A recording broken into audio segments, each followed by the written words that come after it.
Have you ever been told that your dry flies need a perfect drag-free drift, or that you need to use big flies if you want to catch big fish? Has someone told you that if you want to catch fish, you've got to exactly match a hatch, or you've got to keep your rod tip straight up in the air when you're fighting a fish? I think we've all heard these things before, and shoot, you've probably heard some of them from me. But as much as it sounds like it, those things aren't rules. In fact, I would go so far as to say that there are no rules in fly fishing. There's just guidelines, and very few guidelines at that. On today's episode of Untangled, I'll walk you through when you want to break these rules, and I'll explain how fly fishing is much less of an equation where you work towards a predetermined answer and a lot more like art. This is Untangled, fly fishing for everyone, presented by Ventures Fly Co. Hey everybody, welcome to it. This is Untangled and I am your host, Spencer Durant. I would like to talk about a trend that I've seen in fly fishing lately as I've been reading comments on our videos, which is not as bad as you might expect for my mental health. We have a lot of great comments on our videos. They're mostly really good, so thanks to everybody who's left them. But I've seen this trend, especially among beginners, either in the comments on our videos or posts in our school group, which it's this free private group that we run where we answer questions about fly fishing. If you haven't joined yet, there's a link to do that in the show notes. But this trend is that a lot of people, and like I said, it's a lot of beginners fall into this group, but other anglers do as well, where they're very worried, they're concerned. I've even seen the words nervous or scared thrown around about whether they're doing things the right way, to the point that it's almost as if they've created this binary world of right and wrong choices, at least when it comes to fly fishing, that if they're out on the water and they're faced with a situation, there's a completely right thing that if they choose it, they'll catch a bunch of fish, or there's a completely wrong thing that if they choose that, they're going to break their rod, they're going to fill their waders up full of water, they're going to break their ankle on the way back to the truck. This spiral of bad things is going to happen because they make the wrong choice. Okay, on the surface, that doesn't seem like much of a problem. So why am I talking about it? Why am I bringing this up in a way that sounds like there's an issue here? I mean, there's a right way to tie knots, isn't there? Yes, 100% there is. There's a correct way to tie knots. And there's also learning to recognize good casts. Okay, a good cast and a bad cast, that's not a subjective thing, that exists. A good cast is going to land your fly on target. The line's not going to hit the water too hard, and you'll be in complete control of your flies. Whereas with a bad cast, you've got no control over your line. You've got awful accuracy, and then the line's just slapping the water like you're throwing rocks at it. That's the difference between good and bad casting. But let's take that casting a step further. Let's dive into this and continue my thought experiment here. Should everybody, no matter who you are, where you're from, or what kind of fishing you're doing, cast using the same mechanics? Should all of us cast exactly the same way? For example, if I am casting and I use more wrist in my cast, but someone else keeps their wrist locked and they use more of their forearm to move their fly rod back and forth, does that make one of us right or wrong? Well, a professional casting instructor is going to have an opinion on this, and they'll tell you yes, because that's what professional casting instructors do. They've got this down to a science. They've got the mechanics figured out where you can really maximize it. But the only time that I would actually cede ground to the casting instructor and say, okay, you know what? Yeah, I'm casting wrong. I'm doing it wrong, is if my casting was consistently not good. If I was exhibiting poor line control and if I had awful accuracy. But if both of us, if the guy using his wrist and the guy using his forearm, if both of them are putting flies where they need to be, the fly line's landing softly on the water, they've got complete control over it, then we're doing it the right way. There's more ways to do it as long as you get the outcome that is correct. And that's really where this is going to go as we dive into this, is we're looking at outcomes. We're not looking necessarily at processes. So a simpler way to look at this might be, To quote one of the greatest movies ever made, the first Pirates of the Caribbean movie. I absolutely love it. If you haven't watched it in a minute, go back and watch it, and then that'll make you even more upset at how much the rest of them just sucked because that first one was so good. But anyways, the first Pirates of the Caribbean movie, Captain Barbossa says to Elizabeth Swann that the pirate code is more what you'd call guidelines than actual rules. That was a terrible Barbossa. I'm so sorry. But anyways, there's guidelines here, not actual rules. And that's the point I want to bring home. And the guidelines for fly fishing, if you've listened to Untangled at all, you've probably heard me say this a ton. And I'm going to say it again. And honestly, we're at the point where I think we just need to put this phrase on a daggum t-shirt. But the guidelines for fly fishing, it really is as simple. Your job as a fly angler is to put your flies in front of fish and make them look natural. That's it. That is all you are trying to do. And if you do that with a Tenkara pole, or you do that Euro nymphing, or you do that with soft tackles, or you do that with a spay rod, doesn't really matter. Okay, because at the end of the day, you're putting your flies in front of a fish, you're making them look natural. That's the goal. You're trying to imitate the real world. You're trying to slip into nature a little bit and be part of the process and not stick out like a sore thumb. That's your job as a fly angler. So how you choose to achieve that natural presentation is completely, entirely up to you. I'm not going to tell you that everybody needs to fish a dry dropper. That's what I run probably 80% of the time, 75, 80% of the time I'm fishing dry dropper. That works for me. I'm able to get a good presentation and make my flies look natural and put those flies in front of fish when I do that. It might not work for you. It just might not be good on your kind of water. A single dry rig or an indicator rig might be better for you, and that's fine. The goal is figure out how to get that natural presentation and then do it, okay? The only time that you are wrong, and I put that word in quotes if you're not watching the podcast, the only time you are wrong is if you're not catching fish.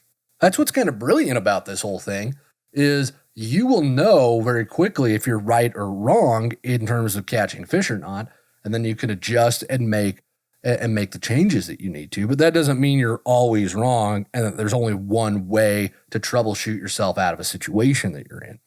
Okay. In fact, there are plenty of instances where it pays off to break a lot of the rules that you've been taught. And I talk about rules. I use the term loosely. I talk about, you want to drag free drift on your dry flies. You want to get your nymphs into the strike zone as soon as you can and leave them there for as long as you can. Those are the rules that I'm talking about. These articles of belief, these articles of faith that we have that influence how we go about putting flies in front of fish.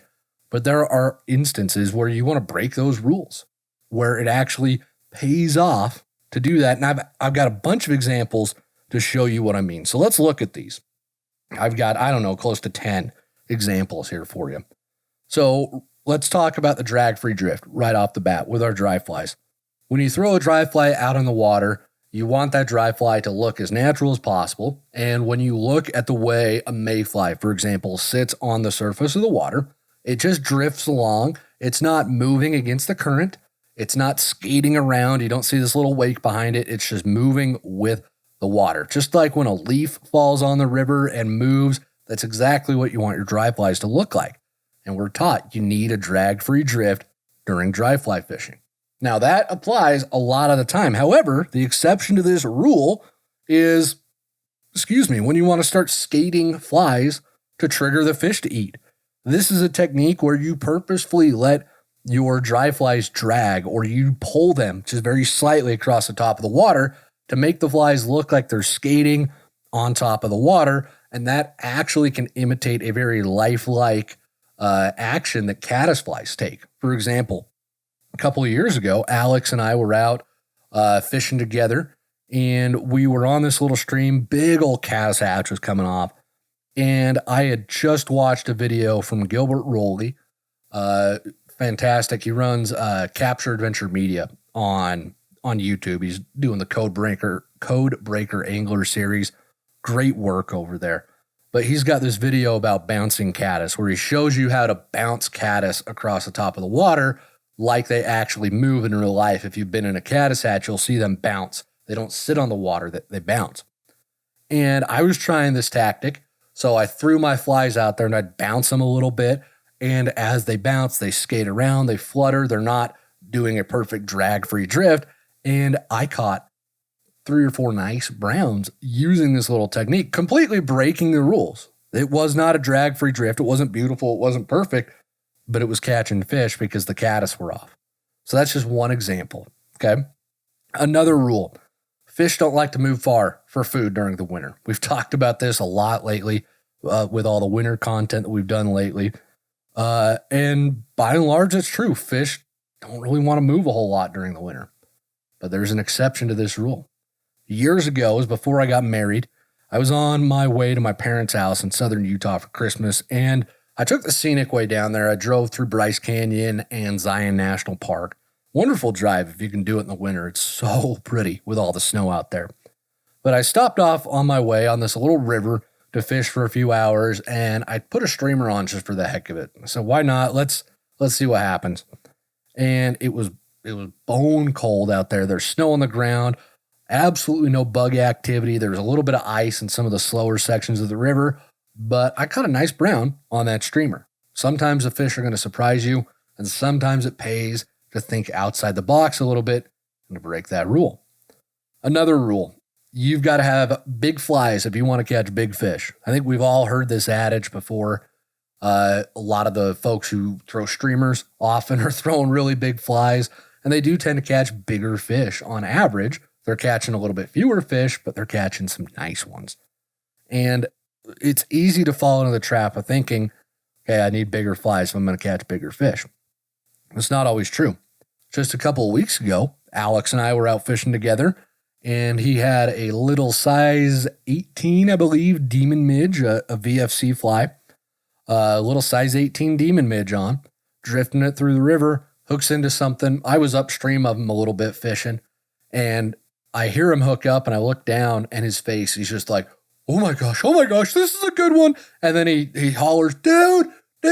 So I run down there and I grab the camera and I've got the net and I'm trying to do both at once. And he put a 25.25-inch rainbow trout in the net, and it ate that little size 18 demon midge. So they will eat those small flies. And that's not just a one-off thing. You'll consistently see that happen. I mean, I caught a 28-inch cutthroat out on Pyramid Lake. That's my best cutthroat from Pyramid. And it took a size 12 chironomid, which a size 12, yeah, it's a little bit bigger fly, but relative to a 28-inch cutthroat trout, that's tiny. Still ate it. So you don't always have to fish big flies to catch big fish. Another rule that you can break is that you have to exactly match the hatch if you want to succeed when you're fishing with dry flies. We've talked about this on the show a ton, and I talk about the importance of matching the hatch, of putting a fly out there that looks as close to the real thing as possible, and doing your best to mimic what you're seeing. And that's a very valuable skill because you will need that skill in so many different situations. But sometimes you get into a hatch where there are so many bugs on the water that it's almost impossible to get your fake one to stand out. Your matching the hatch skills really come into play if you see a fish that's consistently eating, the river's not covered in bugs. That's when it's really going to shine. But when there are just hundreds, I'm talking hundreds and hundreds of bugs on the water, if you get into a really big mayfly hatch, for example, you'll see this. Sometimes it pays to completely unmatch the hatch at that point. One of my good friends, Ryan Kelly, used to be a guide out there on the green in Utah. He's actually the one who taught me this. We'd be out there fishing during the mayfly hatches, and I'd be trying to mimic it exactly. And Ryan's throwing some enormous, like, size 12, whatever out there to all these little 18s, and he's cleaning up. Or he's throwing a cripple mayfly instead of the adult version. Okay, it just tweaks like that. But last year, Alex and I were out on the green. We got into one of those mayfly hatches where there's just bugs everywhere. And I was trying the naturals. I was doing my best. The fish just weren't. It's not that I was even getting rejected. They just weren't even seeing it because there were so many real bugs on the water. So instead, I put on a size 14 purple haze. It was bigger, slightly different color, but it's still the same shape. I unmatched the hatch a little bit, and that was what got me consistently into fish because I unmatched it a little bit. So with this one, going up in size, changing colors, that can really benefit you sometimes if you're having trouble on a certain hatch. So definitely keep that one in your pocket for future use. Another rule that we can break is a lot of folks seem to think that their casting has to be perfect. If you're going to catch fish, your casts have to be on point. You got to look like you're an Instagram casting model, which I don't even know if that's a thing, but we'll just say it is for the purposes of this show. But the exception to that is beginners catch fish all the time. I mean, I took my mother-in-law fishing last year. We made a video about it. I'll try to remember to drop the link in the show notes. She'd literally never been fly fishing before in her life. She'd never touched a fly rod before. So we get out there to the water. I teach her how to cast, and I'm not kidding. You can watch it. It's in the video. Literally, her first cast, a fish comes up and eats the fly. Now, she missed it. She didn't set the hook properly. But was it an award-winning cast? Not really. But did it put the fly where it needed to be? And did the fly look natural enough for a fish to eat it? You bet. So your casting doesn't need to be perfect, right? Another example of a rule that you can break is that you need specialized gear for certain situations. Like if you're going to fish small streams, you've got to buy a 2-weight or a 3-weight. Well, that can certainly help. A 2-weight or a 3-weight can make fishing on small water a little bit easier, especially if it's a shorter rod, but you don't need it. The exception to this would be Alex. He fishes the 9-foot 5-weight fly flinger, our rod here at VFC. He fishes that almost all the time. In fact, the only time he won't do it is when I force him to try one of my other rods. And he fishes that thing everywhere. He nymphs really big rivers with it. He throws big hopper droppers with it. He throws dry flies with it. Big rivers, small rivers, everything in between, and he does just fine. Now, could he refine some things? Would he have a little bit easier time with maybe a different rod in some situations? Of course. But you don't have to have specialized gear to fish certain ways. About the only time that I can say you really need specialized gear for something is if you're going to be doing any spay fishing. It can help to have longer, lighter rods for tightline nymphing as well. But you can still use those same principles on a shorter, heavier rod. You're just not going to get the same benefit out of it. But you don't have to have super specialized gear to catch fish in every situation. Okay, your 9-foot 5-weight is going to take care of you on a lot of rivers. That's why we recommend it, because it's so versatile. Another example of a rule that we can break is I can't count the amount of times that folks have said to me about fly fishing that, oh, yeah, fly fishing, that's what you do to catch fish in rivers, right? Trout in rivers. The fly fishing's only for catching trout in rivers in Montana. A little bit of a joke at the end of that, of course, because we know it's not all about Montana. But there is that belief out there that that's what it's for, that's what fly fishing is for. And that's certainly where it shines. And I think, I don't think there's a more enjoyable way to catch fish out of a river than with a fly rod. It's so much stinking fun. But that is far from the only use case for fly rods. I spent a little bit of time living in southern Utah right after high school, and there was a little bluegill pond next to my parents' house. And I would be down there catching bluegill on my fly rod, having an absolute blast with it. There was a bass pond. I was catching bass on it. I've gone down to Lake Powell and fish smallmouth and largemouth down there on a fly rod. There are so many different things you can do. You can go striped bass in New Jersey, for example. That's a wonderful thing. Redfish in the Gulf of Mexico, down in Louisiana. Peacock bass in Florida. You've got salmon in Alaska. You can catch all these fish on fly rods. It is not only for trout on rivers in Montana. There's a lot of use cases. The last rule, just to really drive this home, is that when you hook into a fish and you're fighting them, you've got to keep the tip straight up. Well, the exception to that is literally every time you get a decent fish on. Because we tell folks keep the tip up as a reminder of how important it is to keep tension on the fly line during the fight, and keeping the tip up is the easiest way to do that.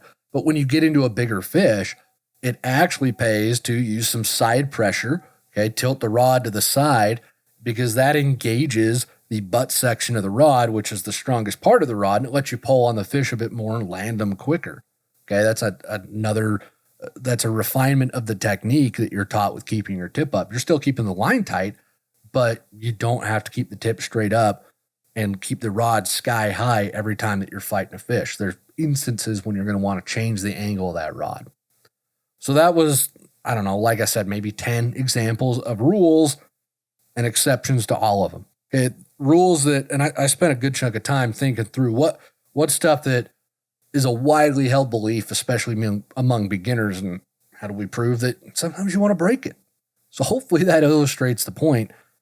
And I'm sure you can think of examples from your own fishing experience, but I really hope that what this does is serves as a reminder to you that fly fishing is at its essence very, very simple. You don't need to worry or be scared of doing things wrong, because all you've got to focus on is putting flies in front of fish and making those flies look real. You do that, you're going to be in business. It really is that simple. Be creative out there on the water. Have some fun with it. Don't be afraid to try new things. If you think of something that makes sense and you can envision how you're going to present the fly and make it look natural, do it. A lot of the techniques we have now are because somebody said, well, I'm going to try it this way, and it worked. Okay? So do not be afraid to try something and to break these rules, because I guarantee it's going to pay off for you at some point. Well, I appreciate you guys being with us through that part of the show, and I hope it was helpful for you. And if you've got any questions or feedback on that portion of the show, please reach out to me. I'd love to help you out if there's anything else I can do with that. But don't go anywhere, folks, because just like every week, we've got the Q&A section of the show coming right up. Anglers are always asking, what bugs are hatching right now? And that's why we put together a year-round hatch chart. It outlines all the major bug hatches so you always know what fly to tie on, no matter where you're fishing or what time of the year. So if you want to level up your skills and start catching more fish, click or tap the link in the show notes to get this free hatch chart. All right, back to the show.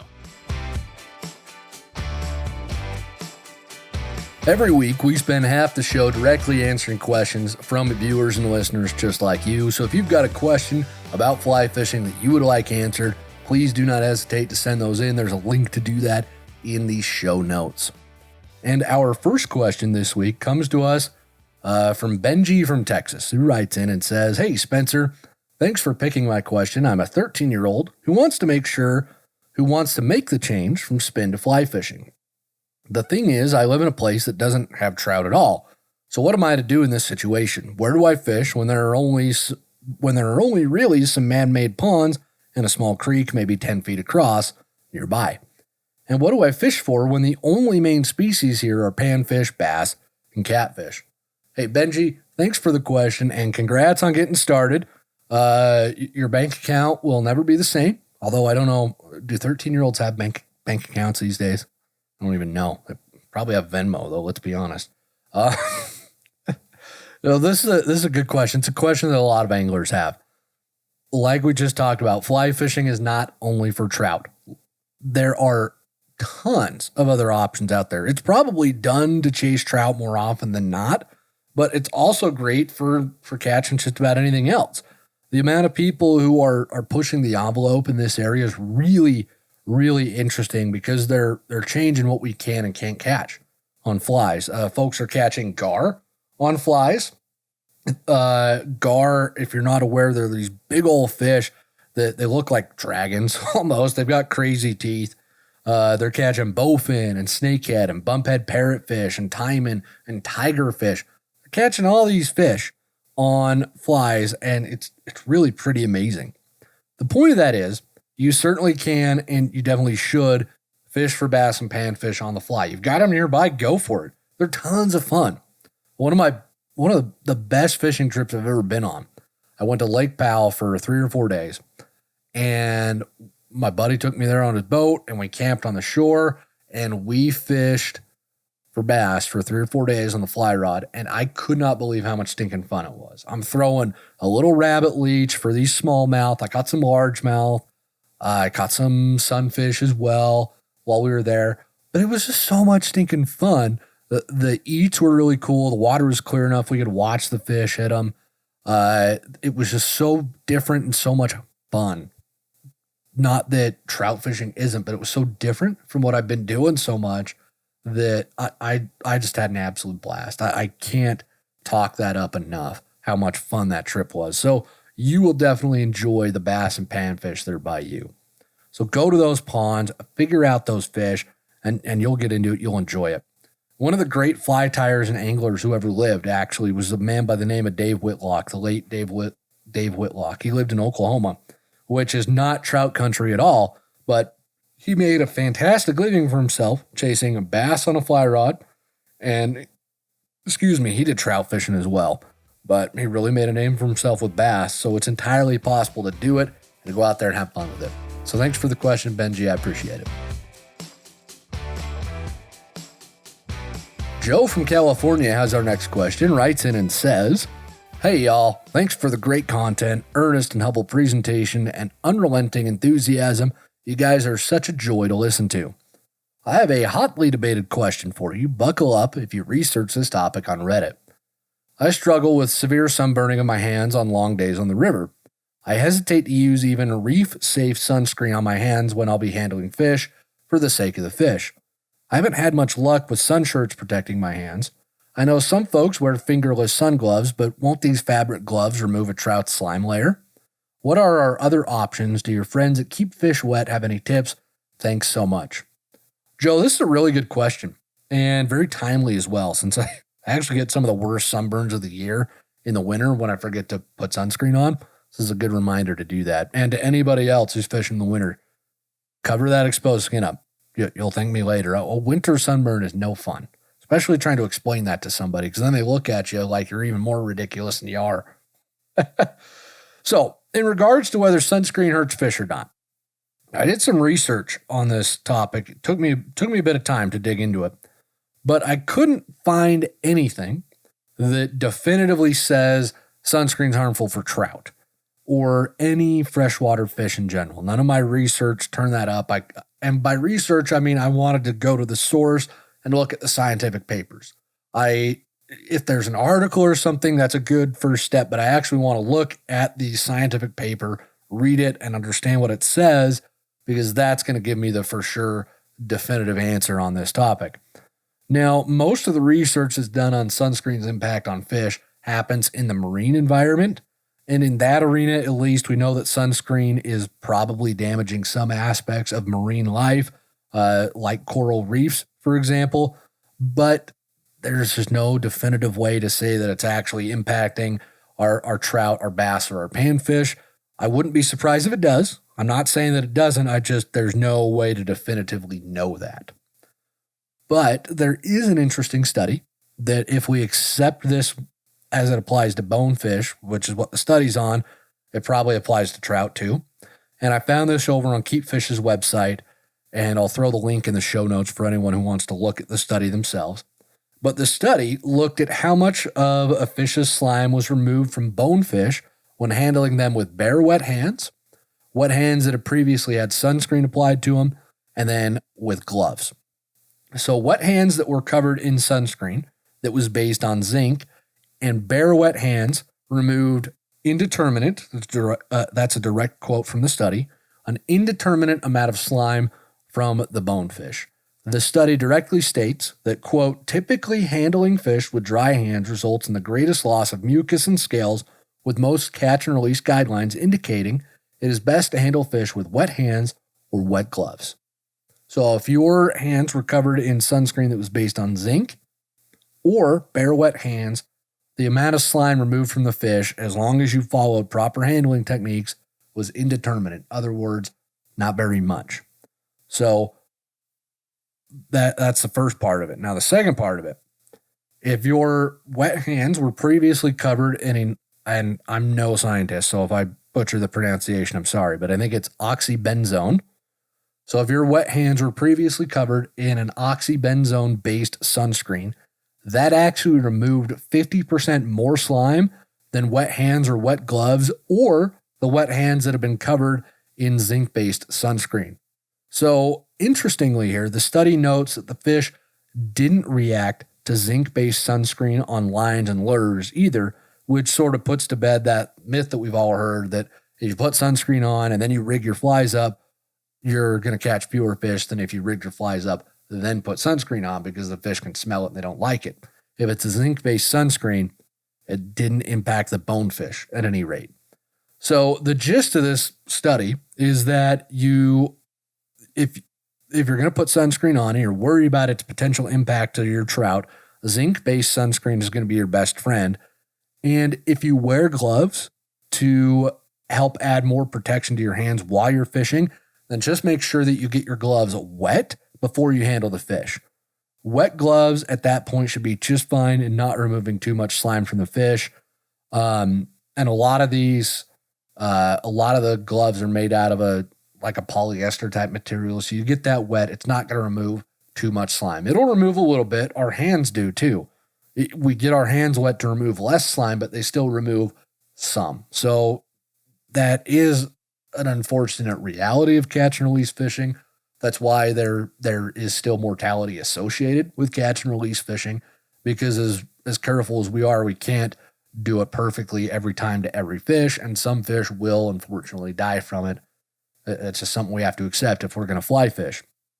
So again, I'll link that study in the show notes for anyone who's interested in it. I thought it was fascinating that they could tell that, and I think if we look at how that applies to bonefish, it could be different with trout. It could not be. But that study was done on bonefish. I would be surprised if it didn't correlate at least a little bit over to trout. So that's just my 2 cents on it. And definitely feel free to actually read the paper and get some more insights. But thank you for the question. That was a great one. I appreciate it. Deb from Pennsylvania has our next question, writes in and says, I've fished since I was a little girl as I followed my fly angler grandparents along our streams around here. Yes, even my grandmother was a fly angler. Deb, that's freaking awesome. I'm jealous. But I have only taken up fly fishing myself in the last few years. I have 2 unrelated questions. First, spring creeks are something you've talked about and what I've heard and read in other sources, and I'm aware that they stay cooler than freestone creeks.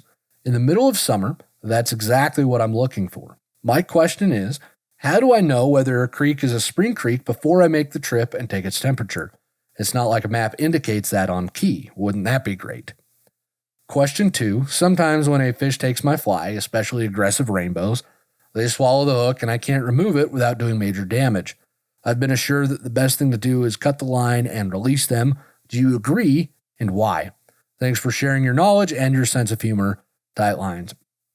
Deb, really fantastic set of questions here. Thank you so much. And I'm glad somebody appreciates my sense of humor. Sometimes I worry the dad jokes will drive folks away, but they ain't going to stop. They're not going to stop anytime soon.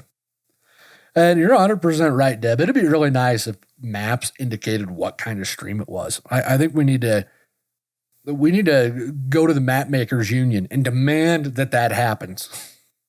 So as far as I can tell, there really is no real way to be sure of what kind of river you're looking at just by looking on a map. You can pick out tailwaters since they're below dams, but there's no way to know for sure that it's a freestone or a spring creek just by looking at it on the map. And to add just a little bit more confusion to the whole thing, a lot of spring creeks will have many of the characteristics of a freestone and vice versa. For example, section of my local creek that's really wide, it's crystal clear, slow moving, where it goes through this big meadow. There's a lot of aquatic vegetation. That is picture perfect spring creek water. That's what a lot of us think of when we think of spring creeks, is something like that. Once it exits that meadow, though, it goes back into this tight canyon. And in that meadow, it looks, it acts, and it fishes exactly like a spring creek. But back in that canyon, it acts like a freestone again, which is what it is. So geography actually impacts so much of how a stream will behave that when we're calling something a freestone or a spring creek, we're really referring to how its water is sourced and then also its overall behavior. You're expecting that, okay, there's going to be a lot of hatches, a lot of variety of hatches on the spring creek, on the freestone less so. If you look at a map and you see a river flowing through a meadow and there's very few contour lines, which those are the lines that show elevation change if you haven't looked at a topographic map before or don't have a lot of experience with them. So if you see a river flowing through a meadow, there's very few contour lines near it, then chances are it's going to be flat, wide, and smooth, and it might act like a spring creek in those instances. But if the river suddenly starts out of nowhere on a map and it doesn't drain from the mountains, it just looks like it comes out of nowhere, then that's very likely a spring creek.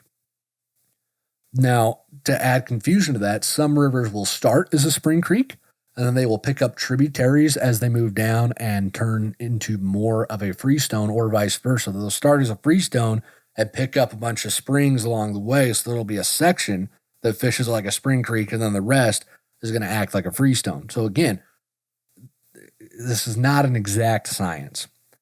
Now, if you see rivers in canyons or that start high in the mountains, then those are most likely going to be freestones. So part of fly fishing is doing the homework on the water. So at times you're going to have to make that drive and end up coming up with nothing. But a lot of these rivers are highlighted online or fly shops know about them, especially in Pennsylvania. So I'd be surprised if you couldn't find out whether a river's suitable for midsummer fishing unless it's completely off the grid. And then even then you can find some info online in Google. You might even be able to find some info on these streams in fly fishing books, unless you're, again, going real deep into the backcountry and just looking, blue lining, looking for something different that may not have ever even been fished before. As to your second question about cutting the flies off if the fish swallows them too deep, yes, that's exactly what I've been told to do from fisheries biologists. You just want to cut the fly. The damage that your fly does inside the fish as it rusts out is actually less than the damage that could come from you trying to rip its face off, trying to get the fly out, or even harming its gills or stomach if it really swallows it down there. It doesn't feel right. It doesn't feel good to do it. I understand. But I mean, then again, we're stabbing these fish with hooks and pulling them into a net. So we have to accept some level of loss with the sport. So hopefully that answers your questions, Deb. Thank you for those. And thanks to everybody who's sending questions for this week's show. But we're not done yet, because just like every week, we're going to end with the Live Real Life moment, which is coming right up. Every week we end the show with a story from one of our listeners. We love to hear about y'all being out on the water and living real life. So if you've got a story about your time out on the water that you would like to share, there is a link to submit that in the show notes. And this week's Live Real Life moment is from Brian. He writes in and says, "Hello, Spencer and the VFC team. It's Brian from Wyoming again. I appreciate the very thorough response you provided for my question regarding fishing during runoff. I've used your tips and tricks to make fishing more fun and successful while fishing a river during runoff season. Today, I cannot wait to share with you and the Live Real Life community the amazing fishing adventure I recently had with a good friend. It may get a bit wordy, so I apologize in advance. For a little bit of backstory, my friend and I go back to high school and young adulthood as each other's right-hand man. Since finding separate life paths in our late 20s, however, we felt distant for almost a decade. Last year, we reconnected, and I was able to experience his lifestyle in Montana. There, we endured the rain and went fishing, which ignited a new passion for the hobby. For our first time fishing together, we didn't catch anything but logs, but it's not the catching that matters, it's the time spent learning and honing a shared skill. Fast forward to this year, and it's my turn to host in the beautiful state of Wyoming. I've been sending pictures and videos of me honing in my skills on fly fishing to my good friend, and now it's time to deliver on a shared experience. My first thought in planning was to go to world-class tailwaters nearby and catch some trophy fish together. Nature had other plans. 24 hours before my friend's arrival, the rivers started to swell, smoke from the Pacific Northwest rolled in, and temps approached 100 degrees. I didn't know what to do. It was going to be hot, fast, and irritable if we went to the nearby tailwaters. The best solution was to find altitude and get above the smoke and heat. That's when I had a flashback to a blue line I had seen with Onyx in a nearby national forest. It was a shot in the dark with what could be a one-of-a-kind experience or a total skunk. In research, the only evidence I could find of fish being in this creek was a blog post from 1999 about someone fishing the mountain pond above this creek. So with a gut feeling that this creek would be fun to fish, we set out on our pursuits. In our preliminary plan, we thought it would be about a half-mile hike down a trail and quarter-mile off-trail to the creek. I had been to this trailhead before and had been the only car there, so to my surprise, we showed up to a half-full lot. With a half dozen cars there before us, I was already starting to get bummed that things might have gone awry. Although I had other high-altitude backup locations that I had explored before and nowhere fishy, exploring this new location together maintained priority. We followed the trail up for what felt like forever, and that's because it was, as I misread the map unit measurements as feet instead of yards, so I was off on distances by a factor of 3x. Finally, it was time to get off the human trail and follow the game trails to the water. Following game trails is a whole new skill to me. My friend, however, has been following game for many years while hunting. After I walked us up and down a few ridges in the mountain range, my friend leveraged the topography maps, along with his experience, and found a longer but easier route to the creek. That's when the magic happened. We rigged up our rods and put on different dry flies. I had a caddis-inspired dry fly, and they rigged up a variation of the parachute Adams. Bam, second cast, and my buddy is on a fish. It's going to be a good day. We leapfrog holes all afternoon. If I'm getting skunked with my caddis in a hole, they bring their Adams to get a fish. Next hole, the Adams isn't getting any bites, but my caddis is blowing up. It's crazy how the bite varied, but we had the ultimate attack plan. Then we get to the honey hole. We know right away the moment we see it that this is it. This is the grand finale. We see two streams are cascading into one meadow, and where they meet is the most beautiful hole. This type of water was not on the map. We catch our breath from the excitement and fish the whole meadow. Every turn, seam, pocket, and riffle as another fish taking a bite on a dry. At this time, we notice my caddisfly is getting far more bites than the parachute Adams, so my buddy re-rigs with a classic Elker caddis.